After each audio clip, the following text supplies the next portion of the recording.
routine mistreatment of animals for food, because I realized it's much bigger than what people normally think of it as. So the years went by, and I kept waiting for someone to write this book, and finally I said, I don't know, nobody's writing this book. And Madeline finally said, well, I think if you want to read that book, you'll have to write it yourself, which I really didn't want to hear, because I knew what a big job was going to be. But I knuckled down and spent 5 years just writing the World Peace Diet. And so in many ways, I feel like it's not necessarily my book. It's sort of a book that was written, somebody had to volunteer, it's like a group effort. But I took the dictation and wrote the book. And it creates the foundation, I think, in many ways, for a world where we can live in a sustainable way, with justice and freedom and equality and peace. It creates the foundation. So what I'm trying to do here is give you a sense of how that is. So the outer ramifications of our food choices, I've already talked about the environmental. I want to talk now about the cultural ramifications on the outer level. Basically, the basic thing I always mentioned is that animal agriculture is enormously wasteful. We're growing enough grain, and again, nobody argues about this, we're growing enough grain to feed conservatively 12 to 15 billion people. We're growing enough grain to, in legumes to feed everybody. I mean, there's roughly 7 billion, right? 7 billion people. So we're growing enough to feed everybody twice as much food as they could possibly eat, actually. And yet we have, out of the 7 billion, we have kind of like a bell curve. The poorest people, we have about roughly 1 billion, 950 million people, are chronically hungry and starving. Okay? That's going on. People are starving every day. 30, 40,000 people are dying of starvation every single day. And so, how could this be happening when we're growing enough food to feed 12 to 15 billion people? How could it be happening?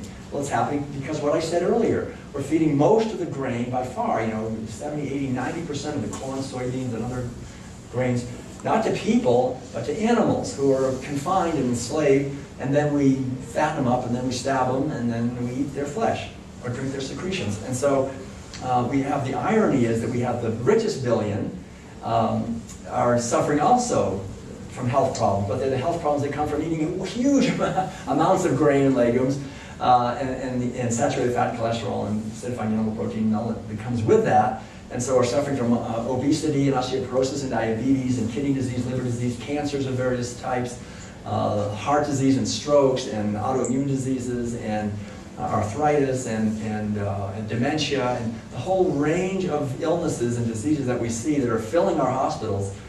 People are not in our hospitals from protein deficiencies. They're in our hospitals from excess protein, way too much, which causes inflammation and acidification. So this is what we're seeing happen. And the wealthy people living in wealthier countries, we have more high-powered economies. It's not that difficult for us to just raise the price of grain on the world markets to a certain point where it's still relatively low to us, so we can feed our pigs and cows and chickens and factory farm fish with that grain. But it's too high for the people in other countries to pay.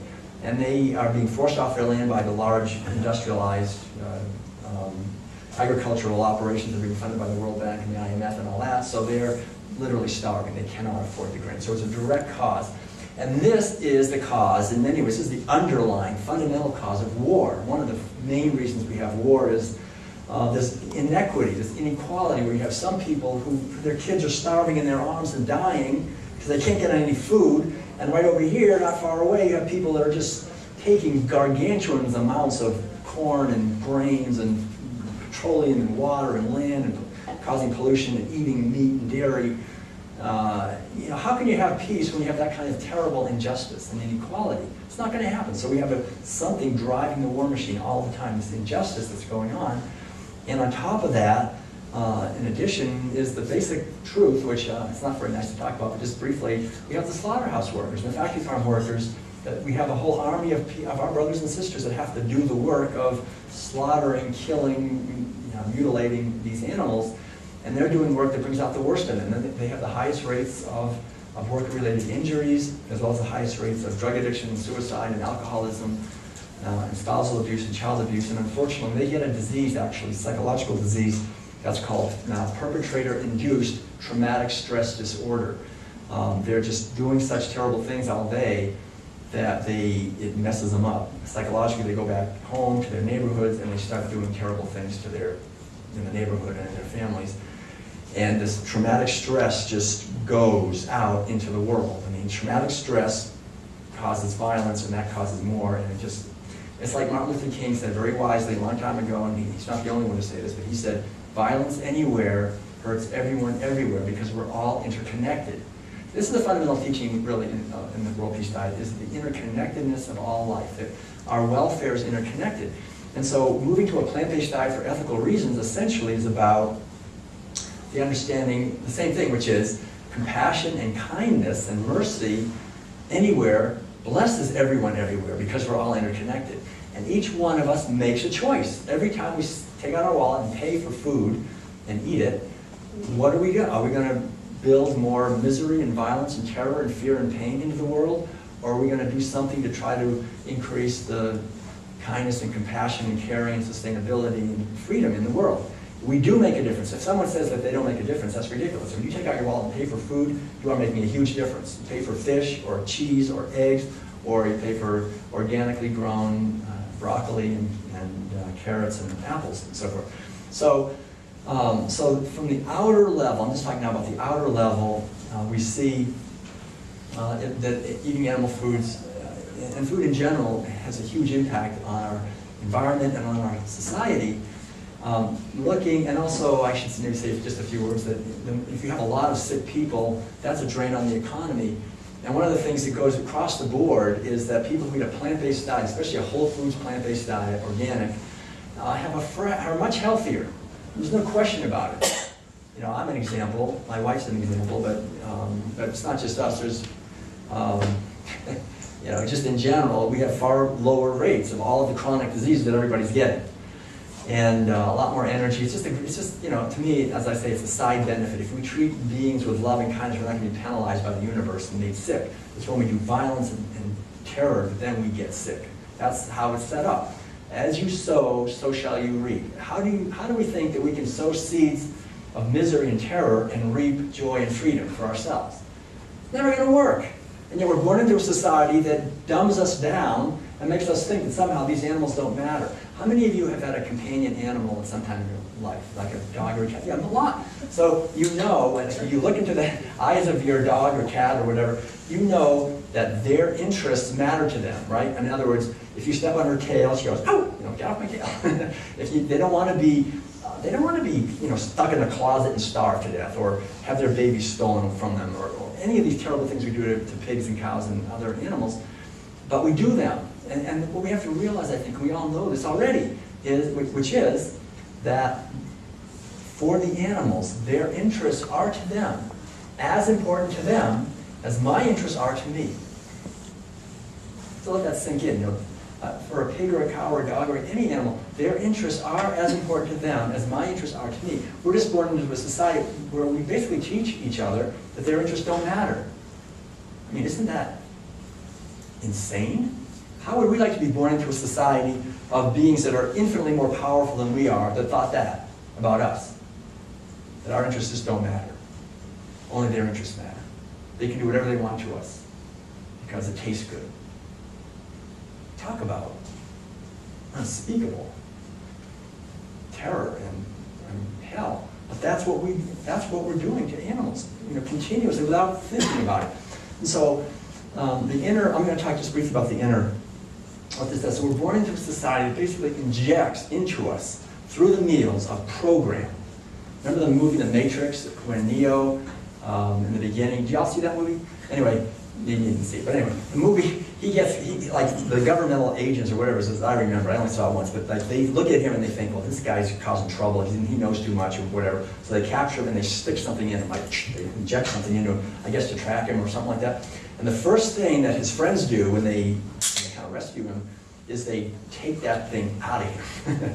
You know, well, that's what's happened to us. Being raised in this society, we've had injected into us a program that is not in our best interest. It's really, you know, eating animal foods is a certain mentality that gets injected into us. It's not our choice. It just comes because we swim in it, this whole mentality. It's basically a mentality of reductionism, of reducing beings to things, reducing beings to mere commodities that we buy and sell. We sell pig bellies, pork bellies like they're just sacks of cement. You know, this is So we don't see the pigs, for example, or cows or chickens, these animals, as beings with interests, who love their babies, who want to celebrate their lives as they did for millions of years in the jungles of Southeast Asia or in the grasslands of Central Asia, whatever it is.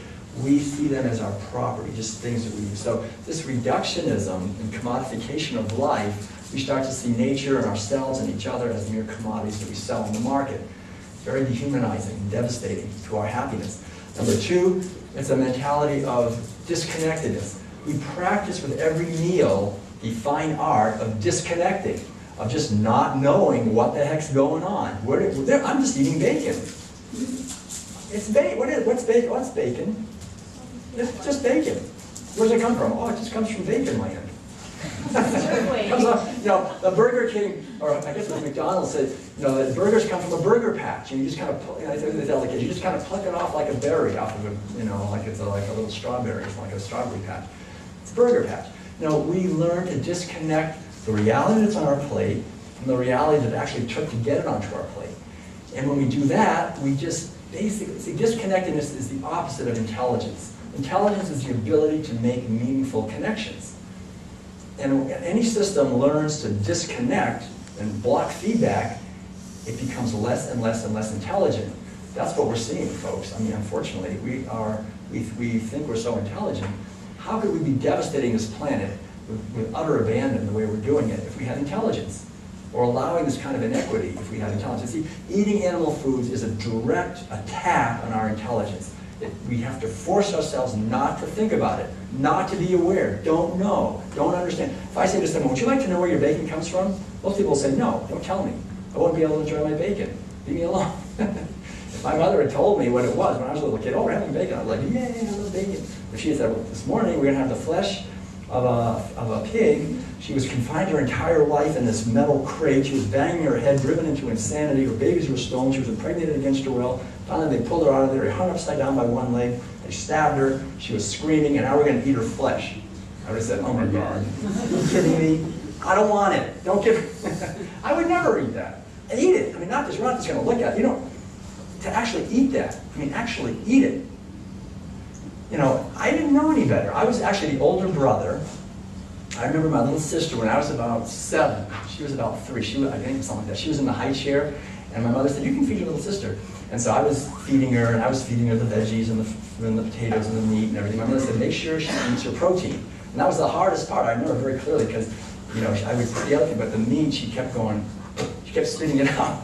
And so I'd say, I modeled the behavior. I'd say, look, I'm your bigger brother. I'm big and strong. I eat meat. Look, and I would eat cheese.